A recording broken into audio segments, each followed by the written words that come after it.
WWE news.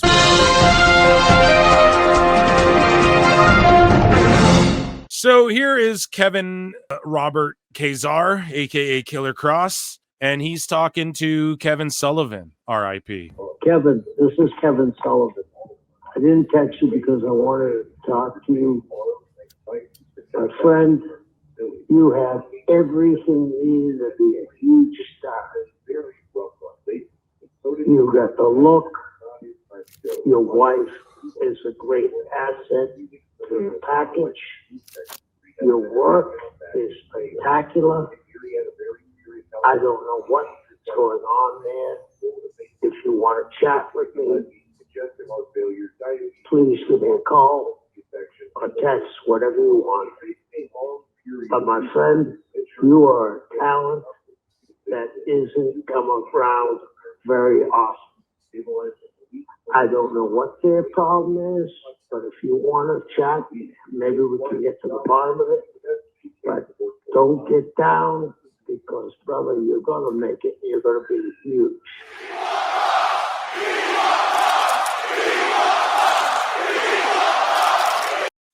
It's happening, man. He's going to get this big win at SummerSlam. I saw somebody fantasy Mark book and theorize. We'll run an X-Files for them, whoever you are in Twitterland. And I marked out so hard for a dude. They were like, he's going to beat Sammy with the help of the Righteous, like Dutch and Vincent, and they're going to fucking debut as like Kross's new faction as like a Sullivan. And I'm like, listen, WWE's too bloated right now for this shit. But I'm here for that, Eric. I'm here for it, man. I'm so here for that, dude. For sure. Because that fits way better than like Authors of Pain and Ellering and shit. You know, Kross with his gal and then the Righteous and like them actually doing work. I know it's a little spooky, but if it's more cultish and I don't know, if they're on Raw, it could work, man. I know we're getting into like there's a lot of heel faction territory going on, but I don't know, man. Maybe they become baby faces on principle or some shot of fucking who knows, man. But I'd be here for that. But I just think WWE's too bloated to do that. Just push Kross as is, you know. John Cena speaks on the first time he heard the beat for his iconic theme song, My Time Is Now. I remember hearing this one beat. And it was the beat for My Time Is Now. And when you have the legendary fucking tag on the front, and you know, you got Freddy the Fox dude, Bumpy Knuckles on your shit, and the blessings from, you know, Mash Out Posse royalty and shit. You're all good, bro. Build up to the you know it's gonna cook. Horns and the brass and the heavy hit of the bass, like it had everything. And we would always use MOP, what stomped the shit out you? CNN, what stomped the shit out you? My little brother as kind of our litmus test, because he was a really harsh critic, and if he enjoyed it, I knew we were okay. And I remember him just going like this and like getting lost in it. And I think he was doing what was, I think, the Tony Yayo dance at the time, where Tony Yayo would put his hand in front of his face and shake his head. And I was like, dude, what are you doing? And it was ridiculous. He's like, I'm doing the Yayo dance. I'm like, okay, I'll do that on TV to pay homage to you liking the beat, because I'm going to go with this for the song. And he dared me. And on the dare, I was like, yo, I'm definitely doing it. So instead of doing the Yayo dance, I kind of did the reverse, because I figured it would be more visual to show my brother on TV, like, hey, I'm doing the thing that you dared me to do. You can't see me is kind of a way to talk smack in hip hop culture of like, you're not on my level. So you can't see me. The blind stares of a million pairs of eyes, looking hard, but don't realize that you will never see the P. I kind of put the two and two together, just really trying to make one person in West Newbury, Massachusetts. You must be going blind. And the internet was like, we can't see this guy. I don't know why. Like, I became invisible. And the cool joke was that either if I was in a picture, I wasn't. It'd be like, okay, this is just a chair talking to you. Or people would take their picture with John Cena, which is simply like pointing at nothing, or if nothing was there, it'd be like, yo, I can't believe John Cena crashed our party. I did an interview before this where the audio technician pinned the mic on me. When he's pinning the mic on me, he's like, I don't know. He just keeps going about not being seen. It's a funny meme. Speaking of not being seen, and shout out Anjo PW. That's Pete Dunne. So who is he? El Ginger Americano? I don't know, dude, but Chad Gable's going to come back. There's going to be like Americano wars going on, you know? And yeah, that's Pete Dunne under that thing. So Ridge Holland not getting the call again for whatever reason. And maybe everybody's gonna, because think about it, Ludwig and Pete and maybe Gable like realized this started to get me respect when no one respected me, and then Ludwig's like, yeah, it got me the respect when no, and then Pete Dunne's like, I wanted the respect too, whatever. But Ridge Holland's the steam pig or whatever, the sweat hog, pal, and he's not under one of these masks yet again. I don't know what they're doing with Ridge. I don't mean to make this about Ridge, but yeah, that's Pete Dunne in that mask. So we have, I don't know what's going to happen here. And when Chad comes back, and it might not be for a while, what does he do? He's the original El Grande, damn it. But then it makes a cool story where Chad's going to come back and be like, I'm El Grande. And everyone's like, no, you're not.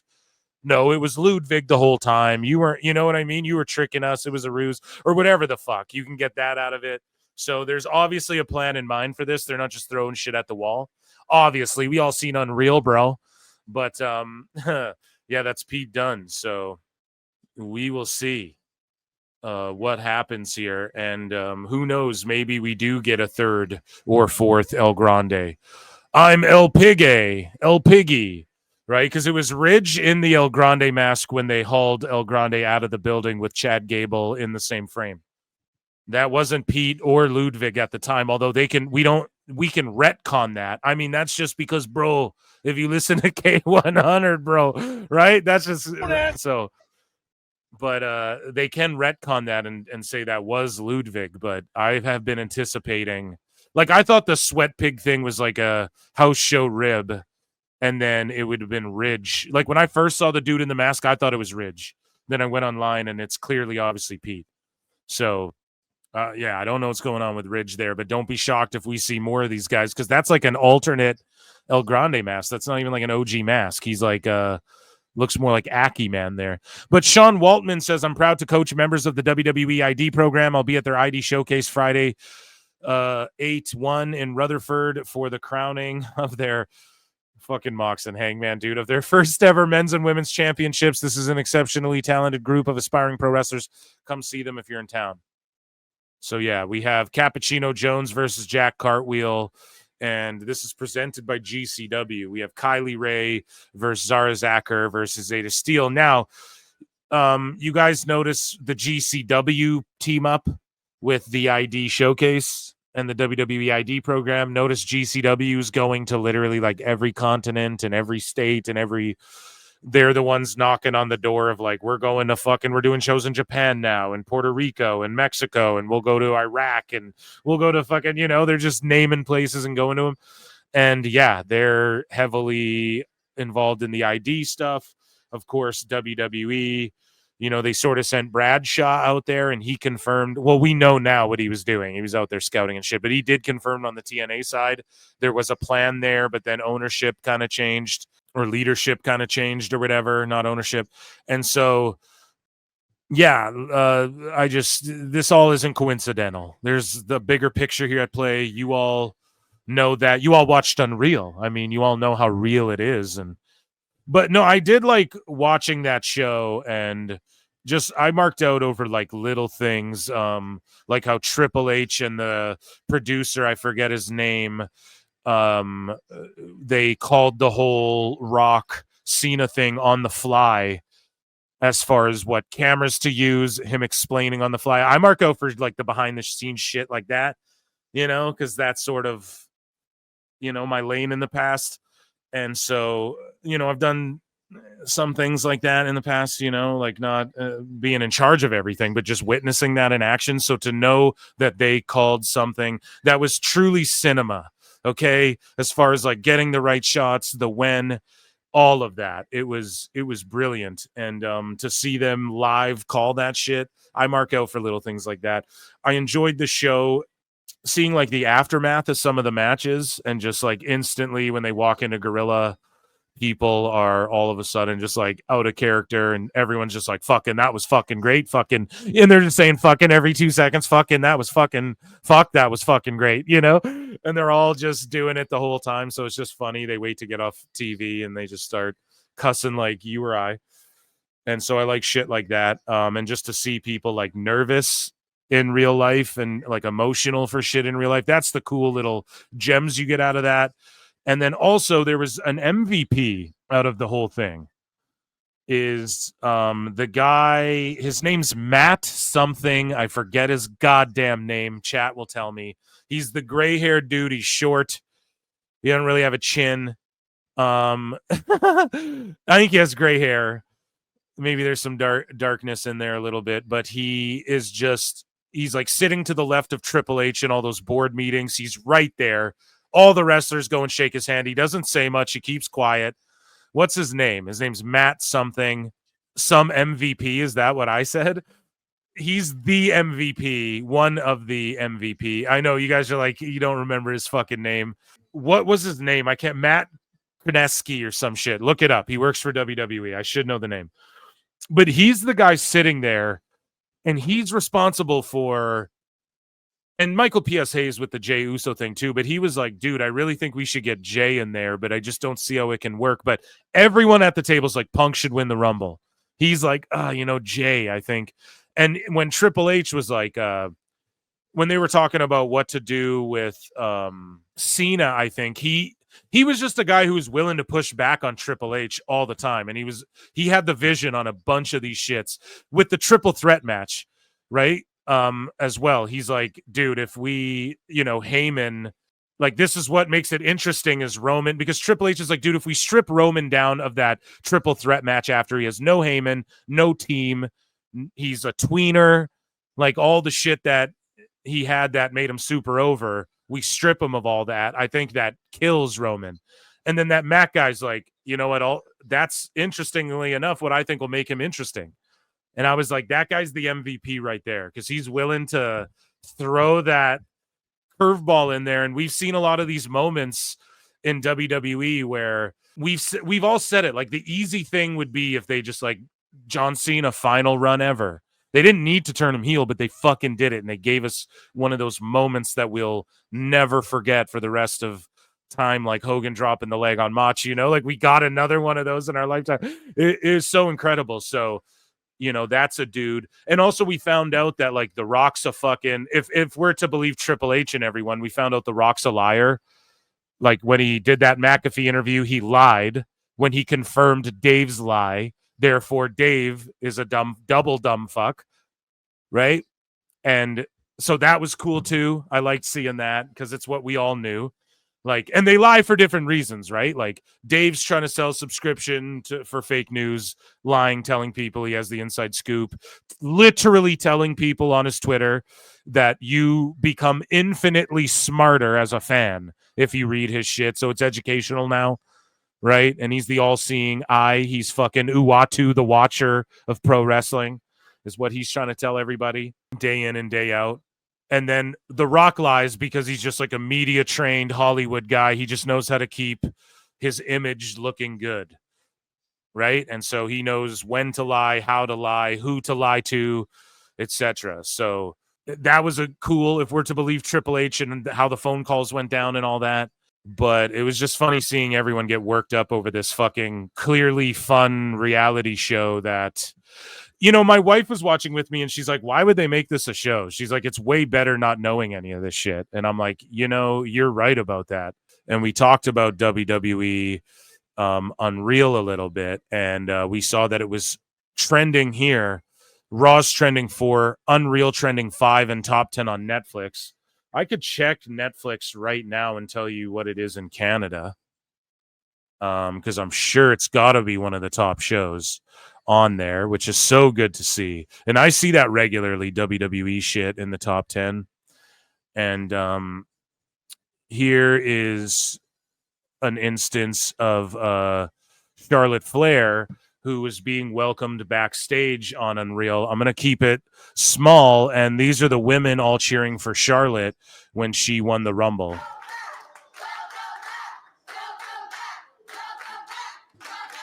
Now, we covered on this show, there was a study that was done by who knows, like some crypto fucking company trying to, that's what they do. They do some study. They try and find different ways to go viral and then get people to buy into their crypto or their coin or whatever. And so these folks, said that Charlotte Flair is actually like the most bullied online and like out of all the wrestlers or whatever. And so what Fightful did is they posted a story today. And then I guess Sean Sapp was like defending the story, but even though they deleted it, so it is not in, oh wait, that's movies, so that doesn't count. Top 10 TV shows, number 3 is Raw, number 4 is Unreal, number 7 is NXT. So there's updates right there for in Canada. 7 NXT, 4 is Unreal, so ranked even higher in Canada. See, WWE, all the WWE shows in Canada rank higher because we get them all on Netflix. So no one brings that up, right? It's not like that's a small number, like, oh, them being number 1 on for the day and then throughout the week, all WWE floods. They have 3 entries in the top 10. Come on, man. So Unreal and Raw ranked 1 spot higher in Canada than in America. But on the show, she got this applause. Now, Fightful said this was a staged scene. And then they caught a ton of heat. They deleted the story and the post. So obviously there's an issue there. Everyone's like, dude, these people know what they're doing. Like Fightful know what they're doing, like knowing the type of hate Charlotte gets. And they're just looking for anything. Like they're trying to distract from what I talked about earlier. There's real serious health issues going on in AEW. There's real court stuff going on where they might have to reveal their owners. Their TV deal is going to be coming up. They have contracts, people getting released from contracts, and the 2025 AEW Exodus is going on. There's so much more interesting shit to talk about, but instead they're like going after, they know what this will do, going after Charlotte. Now, I also don't blame them. I don't blame them for just making stories about, like, that's what they do by now. All the sheets, all the internet is just talking about people and talking about other people and the shit they do. So it's crazy when some people can't handle that. And I guess, saw Sapp have a meltdown and fucking he has me blocked on everything. So people were like, look at his meltdown. I'm like, I can't and I don't care to. I don't even give a fuck to. He's just arguing with people about why he did nothing wrong, even though the story got deleted. So clearly someone felt like someone did something wrong over there. No, am I wrong about that? So I don't give a shit about all that. The greater point is that that's what people do, is they make content and they make content out of other people. That's what they do. I've been around so many different types of people and none of them take themselves and who like do real fucking work. And none of them take themselves as seriously. Like people are, why is Niccolo Piccolo roasting and memeing everyone? Because he just doesn't, he's not he's serious about his business and his family to answer any of the sickos questions and shit. When it comes to folks like that now who are like, yeah, we don't give a fuck, we're actual legit people. Like we're going to call this shit out. And so no one takes themselves more seriously than wrestling media. And they're in the jokiest entertainment realm there is. That's people are trying to be taken more seriously and other people harm that. And those are the people I think who get called out more and more. But yeah, don't get mad that news sites though are trying to report news or are making shit for clicks or whatever. You can hate the game for that. The old saying is don't hate the player, hate the game, right? But then if the player oversteps boundaries, then okay, hate the player, you know what I mean? But yeah, as far as like Fightful saying, oh, this was a fake thing. And then people like, people white knighting and going, oh, this is like a bully campaign on Charlotte. Like, okay, you all, if it was about Monet, you'd all mock and laugh at it. And again, we point that out because it's on both sides all the fucking time. And the greater point is just, yeah, people are going to make content. However, let's not bullshit about, even if they did stage this, who gives a fuck? They were filming a reality show. So who cares? Who gives a fuck? But for the people who virtue signal, we care about women's health and all this shit. A lot of those folks at Fightful be doing that shit. And how dare you attack women and all this stuff we've seen over the time. And then to add to that, seems very, very, that's why y'all deleted it. That's why they deleted that story and deleted the posts and scrubbed it. And that's why their fan base called them out for that shit. Because in the past, if you're white knighting for that, but women, and then you do something to tear women down, not allowed to make a story. And so Sean is getting defensive. Okay, well, in his defense, he's just posting a fucking story. Maybe it was set up. Who cares, right? But at the end of the day, though, you got to take your licks then, right? You put shit out there that other people, Fightful adjacent, or people who work for Fightful, right, have put that energy out there, so then people give it back, and then you're forced to delete stories. So I hope I did a good job of sort of breaking that sitch down as well. You know, Steve Carrier, and I brought this up before, he's like, there has apparently been talks for WWE to have a system somewhat similar to the Performance Center in Mexico for the AAA talent. So just like I've been saying, this is why you guys listen to PWT. I said this in 2024 even, the way that the UFC is setting up a performance center, a PI, they call it Performance Institute, in Mexico. We will see the WWE do the same. We will see the WWE be based out of Las Vegas primarily. We will see a PC in Las Vegas. Not saying they'll get rid of the Orlando one. Europe's next after Mexico. I wouldn't be shocked if Australia was on the mark, on the docket next as well. So that's why you listen to PWT. I don't even claim to be a dirt sheet or nothing.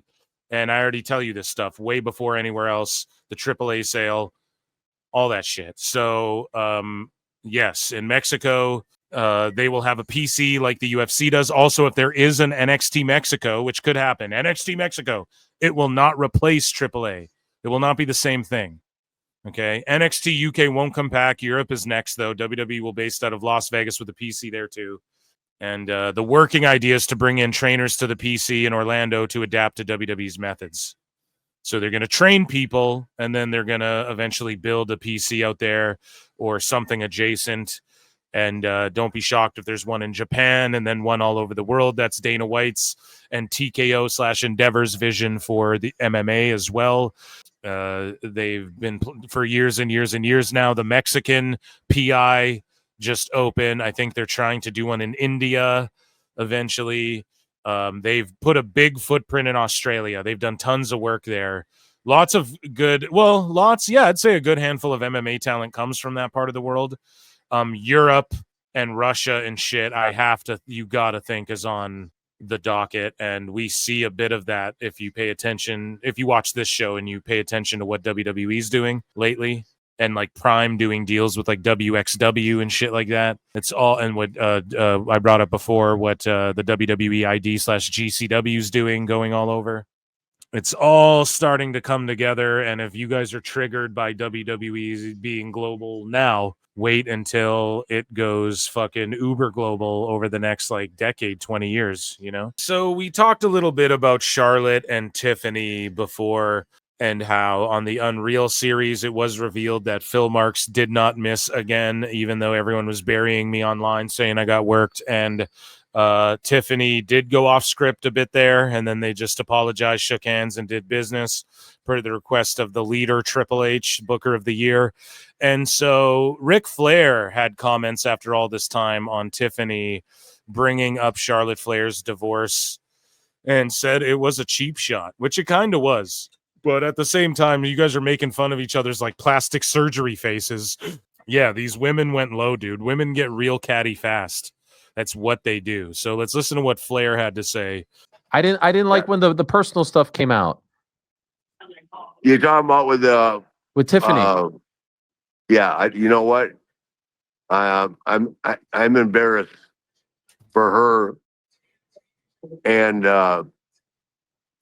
I'm not going to say anymore. I don't want it to affect anything. I get it. That was the cheapest shit I've ever heard in my life. I wasn't sure if it was a work or a shoot. What's that? I wasn't sure if it was a work or a shoot. Well, whatever it was hurtful. Yeah. And if it was a shoot, that's even worse. Right. Because that's nothing to joke about. Does that make sense? 100%.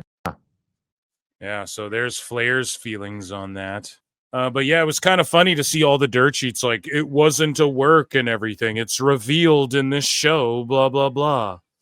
And it's like, where the fuck were all your sources then? It's so funny.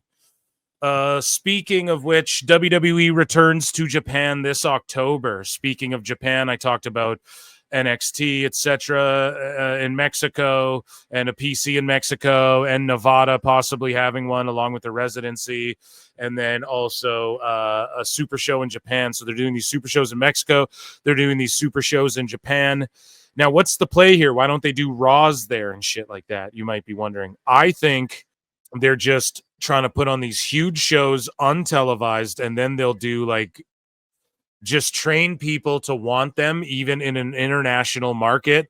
Like, let's say they film this shit and put it on after on Netflix on the air, or like in the future, or let's say they're training people like the American and North American fan base now to be like, oh, I'll watch this Japan PLE or whatever the fuck. Maybe that's a play. I don't really know, but it would serve them well to do a run of shows like, yeah, we'll do Raw and SmackDown from Japan or something like that. But they're just expanding internationally. They do go to Japan. WWE's always tried to make it out there, but this whole like, we're doing a super show in Japan, a super show in Mexico, and it gets treated like this big deal, but it's untelevised and it's stuff for the internet to speculate on and people looking up the results like back in the day and and it's more than just like a basic ass house show. I mean, how long will this last before they have to go back to doing house shows? Because the market demand, you know, they like eventually they'll have to start lowering tickets again and shit. But for now, they're riding this wave, and it's good for them to be able to do this, and it's good for the fans in these places because then they get like the top stars at these shows instead of like, oh, we're going to Poughkeepsie, we're going to fucking, I don't know, some random middle of nowhere place, Springfield, wherever. We'll send one, you know, like Gunther, you get out there, and then it's just like mid card and lower because it's like a whatever town. Now it's like even super shows like these live events are marketed as like these big things, and you can only see it, you know, once if you're there type shit. And whereas AEW should get away, AEW should go old school and do the old school fucking territory house show TV taping route and just start really building true fans in all these places. Because like WWE's at the point now they can show up in a country or a continent and go, we're here, and then everyone pulls up, you know, we're here for 2 nights, fucking better get here, better come to us, we're Kiss, you know, we're Metallica, we're the bee's knees, we're the cat's pajamas. And then AEW, it's like they got to do Arena Mexico with CMLL, or they do the night after New Japan in the Tokyo Dome and it draws less than just the New Japan guys. So they should really start focusing on like building real fans in the nooks and crannies while WWE's pulling away from, we're going to go do house shows in buttfuck nowhere. AEW should go, we're going to go do house shows in all the places. We're going to do shows in buttfuck nowhere. That's what they should be doing. But instead, they're not.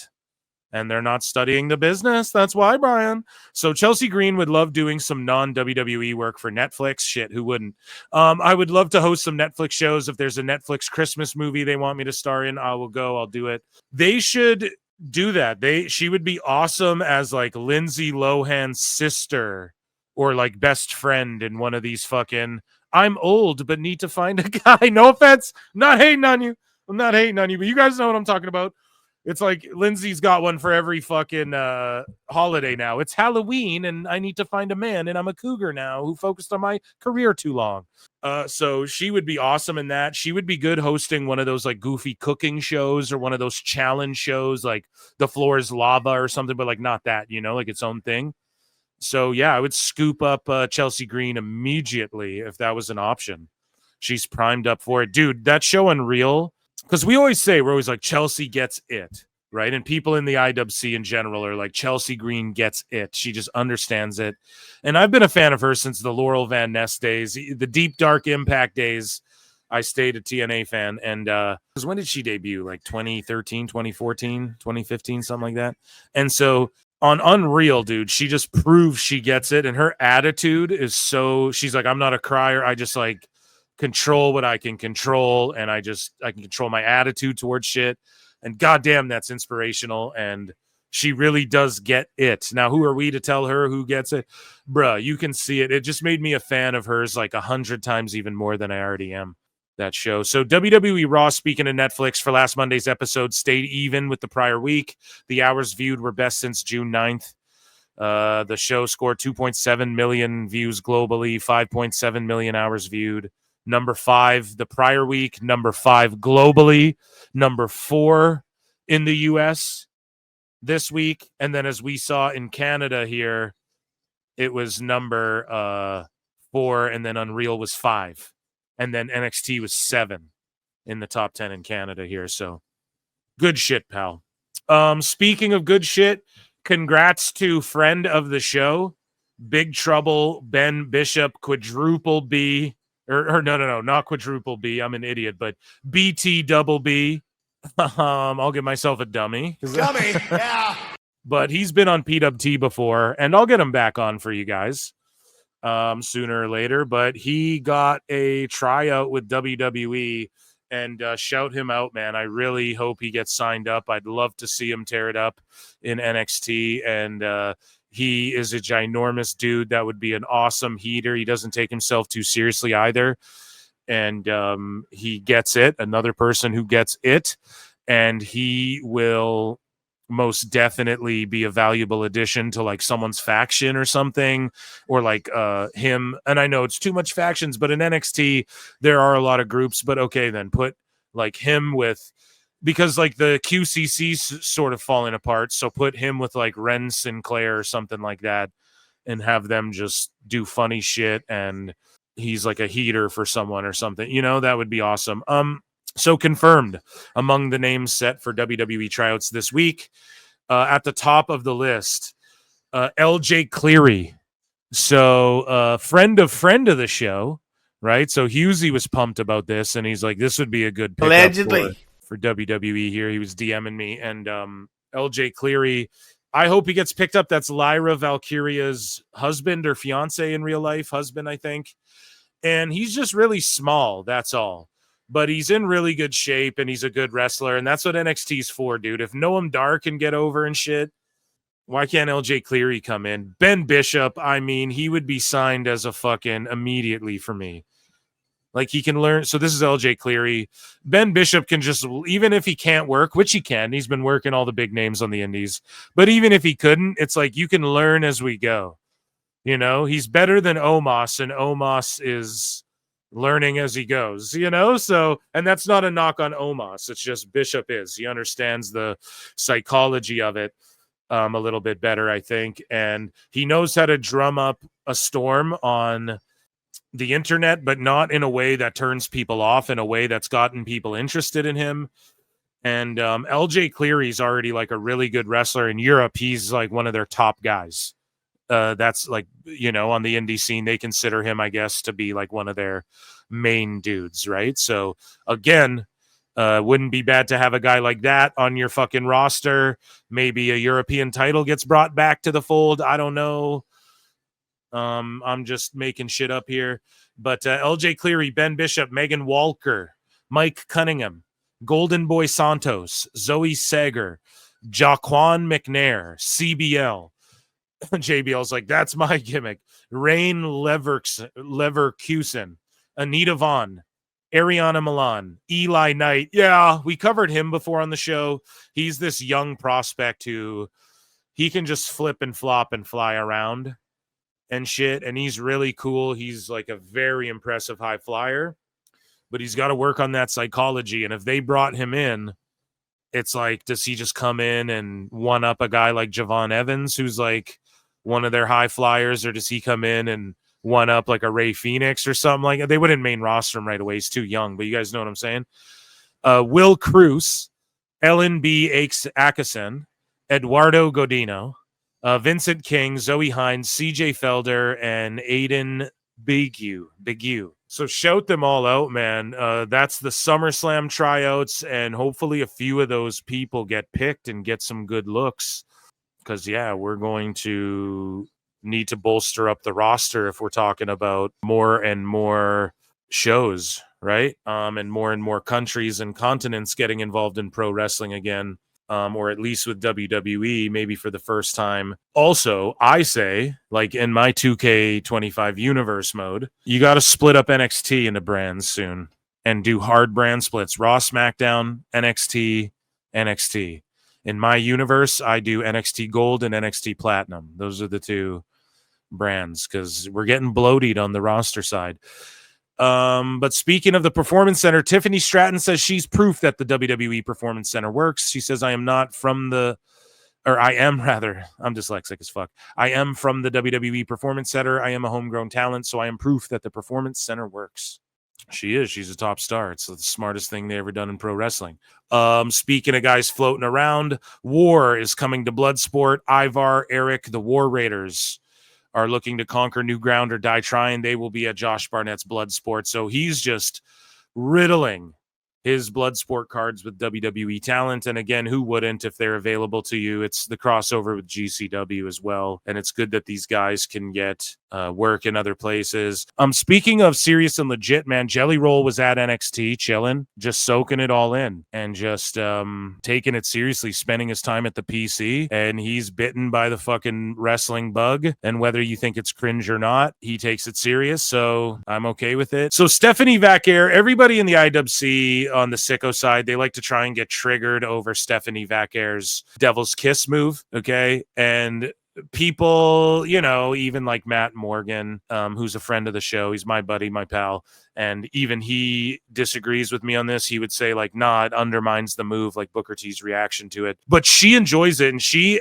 multiple times now has said, I miss Booker. And like, she loves the move. For everybody crying like, oh, it's sexualizing her. And then you have Toni Storm eating Monet's vagina and talking about her lips. And they're all like, oh, that's Toni Storm. It's so awesome. But then she just does a move where it's like a faceplant DDT, but she just does multiple, or it's like a triangle trap DDT with the legs, and but she does multiple of them. That's sexualizing just because Booker was like, and it caught on. It's so stupid. But Vaquer misses Booker, and she loves the move, and she loves that how over it is. I really miss Booker T. Me too. I love Booker T, and that I love this because he just feel and and people now really feel that. So I love it. And in NXT, the crowd all the time remember that, and we hear people remember that. So I love it. My favorite was when you pointed to Booker T as you were about to hit the Devil's Kiss. Yeah, I really miss the Booker T. Yeah, I mean, there has to be something about like you hear Booker T. See, she loves it, and it's not in a she loves it, bro. Mind your business. No, it's a look at the smile on her face and her saying, I miss Booker T. And she loves how over the move is. She says Booker was just feeling it. He goes, and then the whole crowd now goes, and this move that people already cheered and popped for got new life and a new infinite. People will never not go, It'll be in the video games and everything from now on. She loves it because it's the easiest move in her arsenal. One of the easiest moves she does in her arsenal. She can do it until she's fucking 60 years old. It'll be no sweat. It's all on the person selling it. And it's doing the least amount of shit and getting the biggest reaction, which is what pro wrestling is all about, which is what Rhea Ripley, Damian Priest, everybody points out on Unreal as well. That's why Rhea's the best and the top star in the world, Dave Meltzer. It's not because she goes out there and fucking does Osprey's bullshit. It's because she does the least possible but is the most over, and she gets the most out of the least. That's what pro wrestling's always been about, man. Do that the first time and you're like, what is he doing? But then within a week, I mean 1 week later, it's caught on like that. But when you hear people, right, because sometimes there's two different responses. I think that's what you were saying, Megan, that sometimes instead of saying the crowd starts going 1, 2, 3. When you're doing that, right, and when you're in the middle of the Devil's Kiss and you're attacking your opponent with all the muscles and the legs, and you're hearing the fans chant, is there part of you that's going, no, that's not how you do it. You gotta I love when people start to 1, 2, 3 because I count down 1, 2 with the people. I love when Booker T say She likes any reaction. Sam Roberts, you fucking worm. Because it's different expression, and I think people love that, so I like to. Well, Yeah, she's a gem. She is a gem. So there's Hulk Hogan brother. That's the picture I'm going to keep in WWE news for a while now. You know, it'll rotate out eventually. But here's Montez Ford. He was on Giga Chad Van Vliet. I meant to bring this to the show a while ago. Again, the bookmarks were fucking up, but I kept it in the back pocket. We have it here at the show now. Here's Montez Ford and a preview of his interview that I think may have came out already, but let's take a look here. Some people were roasting him for this. They're like, he rehearsed this bullshit. I'm on the echelon now. So what's holding me back? What is holding me back? Is it me? Is it me? Is it me? Is it me being silly, not being serious about my potential? How far I can grow? Is that what it is, Chris? Is it the fact that I have to stop holding back and acting like everything is okay when I know deep down I'm hurting? I'm hurting because I'm not being taken serious. He's just working. He's working because he's about to get a fucking heel run on his own. It has to be sooner or later. It has to. So WWE partners with Breath Death to destroy bad breath. So this is made by Aiden Ross, Logan Paul, Jake Paul. So don't take this stuff. It'll probably kill you and your cat. Right? I mean, they're fucking. I mean, this is all jokes here, folks. But I mean, their Lunchables were moldy. They're fucking. This guy, like, you know, his Crypto Zoo shit fell through. He's like suing CoffeeZilla over exposing, and then he's launching other companies and shit. Just brush your goddamn teeth and use some Listerine, chew some gum. Don't eat shit all day, every fucking day. Your breath will smell fine. And don't take anything Aiden Ross gives you. You trust a motherfucker who looks like that dude. Dude, I have a great idea. Everyone, like, has breath, you know? Let's do something for their breath. Everyone has to, like, breathe, bro, you know? Dude, I had no idea. So the former Sonya Deville is so loyal to WWE that she feels weird to think about wrestling elsewhere. And that's why she sort of does work with Invicta and TNA. And good on her, man. And it's not about kissing the company's ass. It'll get you far. It's not about that, but Dave and the Observer will spin it that way to their fucking sicko message board readers and shit, and really they should be applauding her because what is she going to do in AEW? Get made fun of by her fans? Get signed there while Tony Khan's a top player? I mean, it's quite foolish if he wouldn't work there. Why? Their roster's bloated. They can't use everyone. Tony Khan's saying half the roster's hurt from their fucking casino gauntlet match, and half the women in the fucking show don't exist, so they can't have a tag division, according to him. Why? Like, she should stay loyal. Ken Anderson would love to work in WWE as a wrestler or coach. Who fucking wouldn't? And with a new regime, he should be lobbying. With people saying we've had a change of heart, he should be lobbying. Although he did kind of go hard on WWE for a lot of years. Triple H, Orton, and them took that shit personally. So I don't know, man. I don't know if this regime will welcome him back in, but he did train Tiffy, and like he helped break her in, I guess. I think he'd be a great addition. You know, he is an underrated dude. But Ken Anderson interested in WWE return. I feel like I can still go. I have some gas in the tank. Yeah, who doesn't? I want a job with the Fed too, bro. Fucking hire me. Who doesn't want to get hired by WWE right now? So tomorrow, Cody Rhodes will be on Hot Ones. Maybe I'll do a fucking run in and we'll EFAP this, or maybe I'll do it on Patreon. But yeah, I'll probably do it on Patreon because they'll probably snipe me for just this clip as well. Shout you out, Hot Ones and Sean Evans. And yeah, Cody Rhodes on Hot Ones. Love to see it. Remember that speech Pullman gives at Independence Day? Yeah, I need that right now. Will not go quietly another night. Not give up without a fight. Yeah, that sucks, dude. With wrestling, there's a lot of lore surrounding unwritten rules. Here's the acceptable amount of comp tickets, 2 to 4. Oh, how many do you need? It's my hometown. I need 40. Do you know how much money that is? 2 to 4 comp tickets. So Chelsea Green in the Unreal show, she's like, you know what? She was at the Vancouver show. She's like, I have like 17 people coming. I don't know if that was all comped. 40 comp tickets. Yeah, you can't be doing that. You ever been Sucker Punch? You know what? No, I don't think. Dude, it's rough. I got Sucker Punched at a Jimmy Buffett concert. Fact or fiction, Travis Scott busted your eardrum and gave you a black eye with that stiff slap. Travis did do that. That's a fact. He has a big old hand. So yes, it did bust my eardrum. There's a thing in wrestling called hot stuff. It's a pepper spray. And it brings out the capillaries. Breaks the blood vessels. It's outlawed. And that's where we're at. Yeah, rubbing the bomb. That bomb shit's the worst, man. It made my lips swell up the first time I ever tried it, and I'm not joking. Like my lips swelled up a little bit. It was like, what the fuck? I'm man? on myself. Remember that speech? Stephanie McMahon talks to John Cena on her podcast. What's Your Story, which drops tomorrow morning. Here's a clip of it. I mean, your life is here to live. You're not here to. So that's what I'm here for. And a byproduct of enjoying and embracing the lightning bolt is a lot of time on the canvas, which has been super awesome. But it's also like time for that to be over. If you want to be full-time in this, it's a difficult juggling act. Just from the way I invest in this. That's not anyone else's perspective but me. But from the way I push my chips into this, it is tough to carry people along with you. They need to ride the wake. They can't run next to you. And that's just me.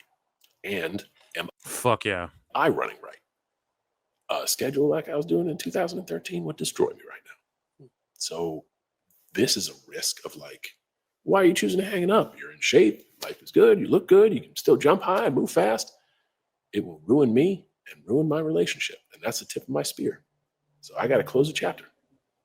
That's it. Yeah, I think we all get that. If you're worrying why people, I mean, that's just sickos. That's just sickos and wackos, dude. When you're doing it in grand fashion. Yeah, he's crushing the game, dude. Speaking of crushing the game, it is Wrensday. It's also Rusev Day, but it's also Wrensday. And she's talking about watching Evolve tonight. How many of you in chat watched Evolve? Let me know. But here is the QCC is like falling apart. I don't know if you guys are watching NXT or not. And Mariah May's getting a lot of heat for her fucking promo. They're like, oh, it's a phoned in hacky promo. God, man. It's just they think what she's gonna like. AEW had you guys are saying that's the best shit in their whole history because nothing's been that good there. So in WWE now they're gonna build up to her best shit. They don't just do it all at once. They don't just throw everything at the fucking wall. They don't just buy a cake and shove the whole thing in their fucking face and then let the leftovers drip on the floor and just go, oh, whatever. So I'll buy a new cake next week. They don't do that, bro. You eat a slice, you fucking go, You take a bite, you're like, God damn, right? And then you build up to it. Put it in the fridge, save some for tomorrow. You know what I'm saying? Like, come on now. Anyways, I don't know how I got off on that tangent because people are shitting on NXT, I guess. That was my NXT review, folks. No, it was a good episode. Really was. And the whole Trick NA and I don't know. It was all good with the fallout from the Undertaker stuff. And Santino Marella fought Ethan Page. He hit him with the Cobra after the show went off the air. Again, a little virality action, a little moment to keep people interested after the show goes off the air and the next day to keep the news cycle about them. WWE does that tries to do that with every single show now. And they explain it on Unreal, which again, Phil don't miss again. The main event was really solid too, but Ren Sinclair and the Ren QCC. So Tavion like won a match and he doesn't have to be part of the NQCC. He's not forced to be in it anymore or whatever. And so let's check out what Ren has to say. Hopefully she's not too emotional. Our girl here, it is Wrensday. Let's tap in. Hey guys, happy Wrensday. So like we are sad that Tavion left, but also like he kind of really wanted to. And if you love something, you're supposed to let it go. But anyways, so we are gonna try to start today on a lighter note. And so I have a guest. She like practically begged me. So like be nice to her, guys. It's Kendall Gray. First off, why are you telling everyone I was begging you? You literally was begging me. Okay, but you don't need to tell them that. This is my show. Don't embarrass me. But you're trying to embarrass me. I know. Anyways, guys, so I explained it to her. I'm going to ask her questions that you guys asked. So here we go. Hello. Question number 1. What's your favorite thing about Wrensdays? For me, it's definitely PWT Wrensday. Every Wrensday. The fact that it's on Rusev Day. And hanging out with the PWT universe for sure. Can we go to the next question, please?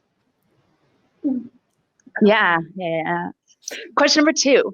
How has Ren's career positively impacted your everyday life? Great bits on the show, elevated everyone in the NQCC, just all around elevating everyone around her, including the IWC. Why are you taking so long?